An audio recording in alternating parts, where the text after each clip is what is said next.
हा सुहास बोलतोय. हा बोला.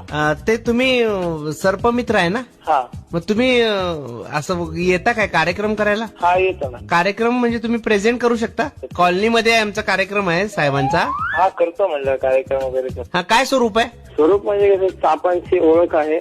हा सापांविषयी मनातलं भीती काढून टाकण्यासाठी जे आहे ह्याच्यामध्ये फक्त बिनविषारी 2 साप असतील. बर. बाकी सगळे सापांचे फोटोज असतात. फोटोग्राफर आहेत आमच्याकडं. फोटोग्राफर म्हणजे आम्ही सापांचे फोटो आणणार जे तुम्हाला दाखवणार. नाही आमच्याकडे आहेत फोटोग्राफर. फोटो काढू शकतो आम्ही, काही प्रॉब्लेम नाही. अहो सर नीट ऐकून घ्या मी काय म्हणतोय. सापाचे फोटो आम्ही आणणार काढलेले ते दाखवून तुम्हाला सापाची माहिती सांग. का बरं कार्यक्रम नाही करणार? जिवंत साप नाही दाखवू शकत म्हणून. मग मेलेले काय दाखवणार काय तुम्ही? मग फक्त सापांची अवेअरनेस साठी आम्ही कार्यक्रम घेतो सर. नाही मग तुम्ही येऊन काय करणार तिथं?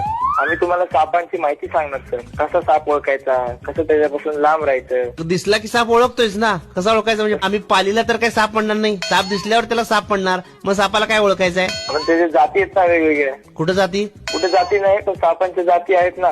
आहेत हो. तुमच्याकडे आहेत? आमच्याकडे 2च आहे.